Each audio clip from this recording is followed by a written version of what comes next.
오늘 우리에게 주시는 하나님의 말씀은 마태복음 5장 27절에서 37절까지 말씀입니다. 27절 또 간음하지 말라 하였다는 것을 너희가 들었으나 나는 너희에게 이르노니 음욕을 품고 여자를 보는 자마다 마음에 이미 간음하였느니라. 만일 내 오른 눈이 너로 실족하게 하거든 빼어 내버리라. 내 백처 중 하나가 없어지고 온몸이 지옥에 던져지지 않는 것이 유익하며 또한 만일 내 오른손이 너로 실족하게 하거든 찍어 내버리라. 내 백체 중 하나가 없어지고 온몸이 지옥에 던져지지 않는 것이 유익하니라. 아멘. 예수님 당시 유대인들에게 신앙의 기준은 행위였습니다.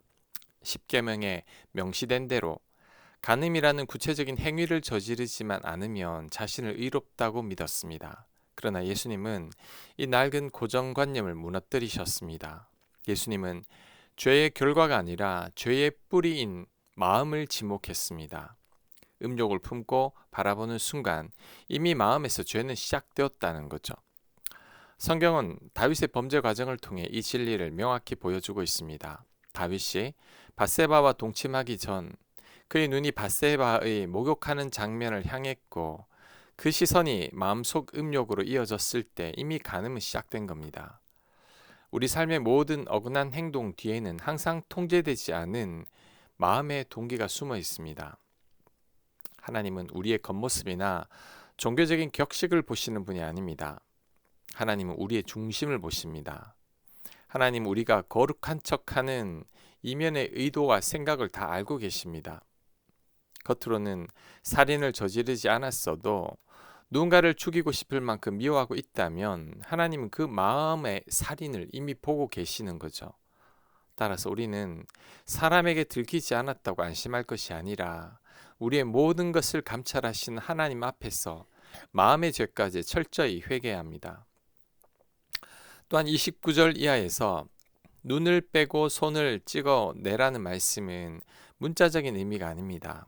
만약 이 말씀이 문자 그대로라면 우리 중에 눈과 손이 온전할 사람은 아무도 없을 겁니다. 이 말씀의 핵심은 죄와의 단절을 위해 처절한 결단이 있어야 한다는 거죠.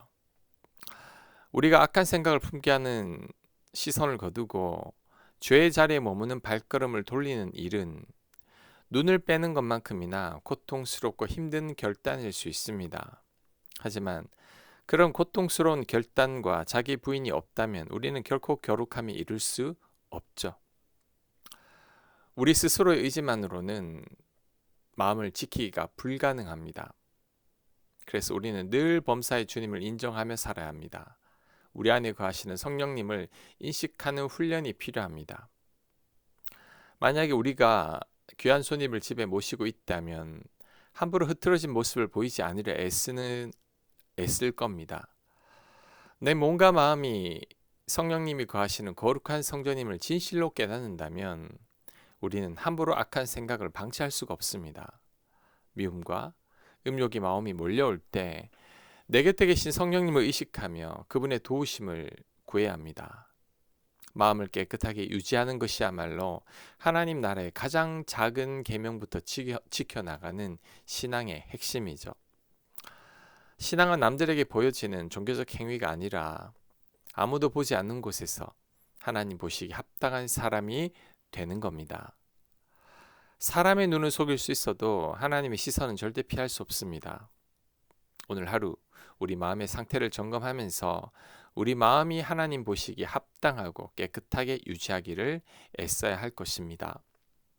31절 또 일렀을 누구든지 아내를 버리려거든 이혼 증서를 줄 것이라 하였으나 나는 너희에게 이르노니 누구든지 음행한 이유 없이 아내를 버리면 이는 그로 간음하게 함이요 또 누구든지 버림받은 여자에게 장가드는 자도 간음함이니라. 아멘.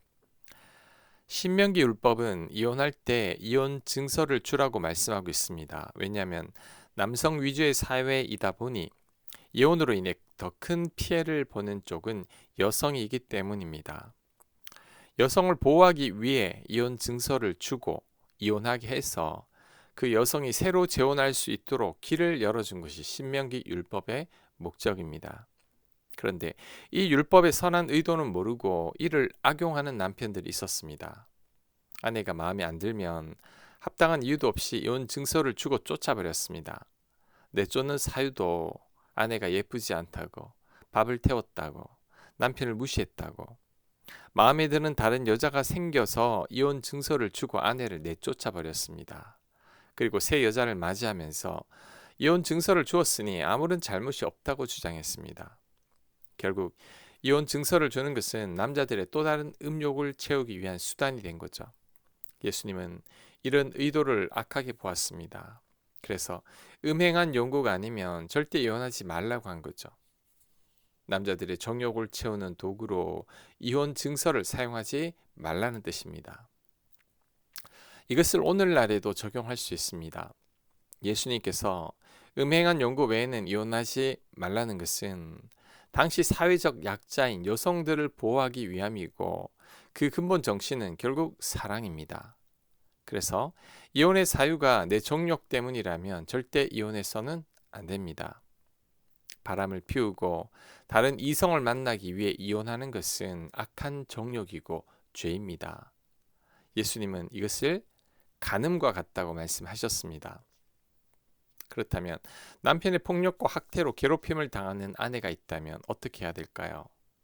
남편의 알코올이나 마약 중독으로 인해 죽을 만큼 고통당하는 아내가 있다면 어떻게 해야 될까요?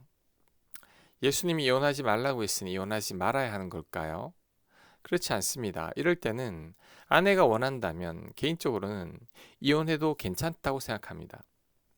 아내를 보호하기 위해 예수님께서 이혼하지 말라고 하셨기 때문이죠. 남편으로 인해 고통당하는 아내를 보호하기 위해서는 이혼을 하는 게 맞죠. 이것이 예수님께서 말씀하신 의도입니다.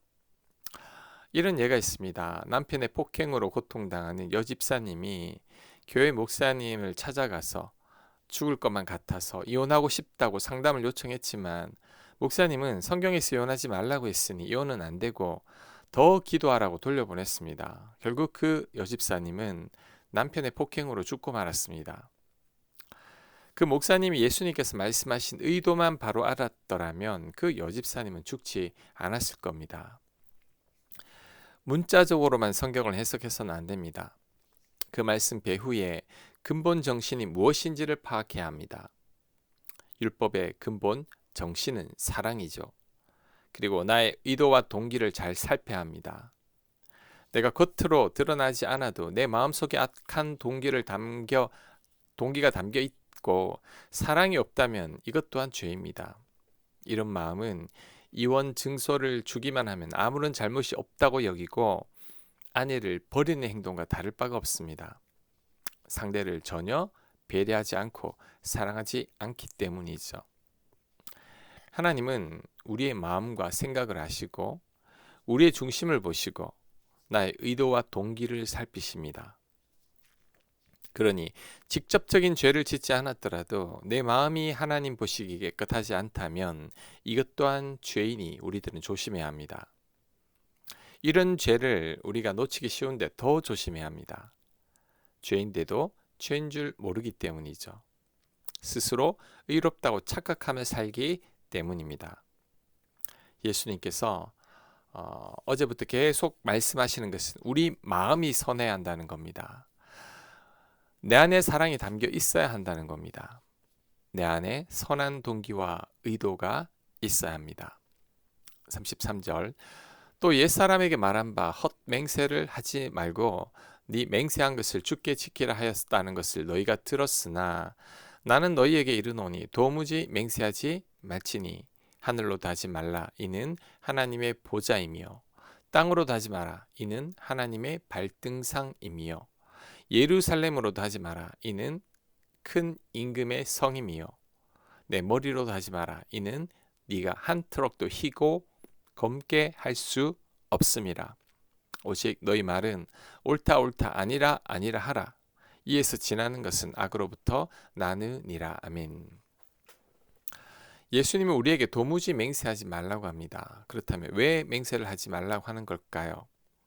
우리가 그 맹세를 못 지키기 때문이죠. 우리들의 의지가 그렇게 강하지 않습니다. 그러니 아예 맹세하지 않아야 합니다. 괜히 하늘을 걸고 맹세해서 하나님 영광을 가릴 필요가 없죠.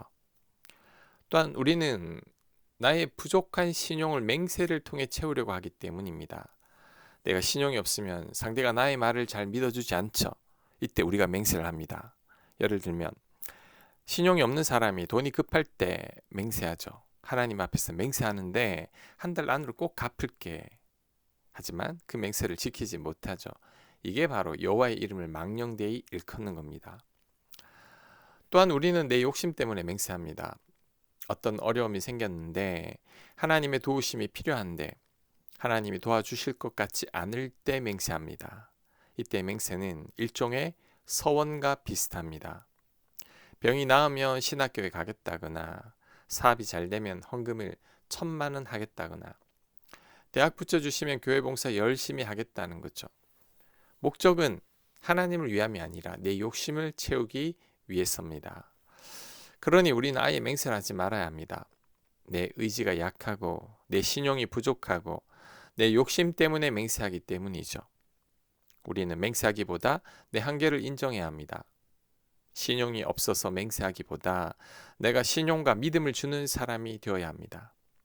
내가 간절히 원하는 것이 있다면 더 노력하고 기도해야 합니다. 그래야 헛된 맹세를 하지 않게 됩니다. 오늘 말씀의 핵심은 하나님 보시기에 마음을 잘 관리해야 한다는 거죠. 마음으로도 죄짓지 말라는 겁니다. 하나님은 나의 마음과 숨은 의도와 동기를 다 아십니다. 그러므로 우리 마음이 깨끗해야 합니다. 꼭 그렇게 살아내는 모두가 되시길 바랍니다. 아멘. 하나님, 우리의 마음이, 우리의 동기가, 숨은 우리의 생각이 하나님 보시기에 항상 바르고 선하길 원합니다. 하나님, 우리의 마음과 생각을 늘 잘 다스리는 저희들 되도록 인도하여 주시고 우리 안에 성령님 의지하면서 그 성령님을 의식하면서 우리 마음을 깨끗하게 유지할 수 있도록 은혜 베풀어 주시옵소서. 예수님 이름으로 기도합니다. 아멘.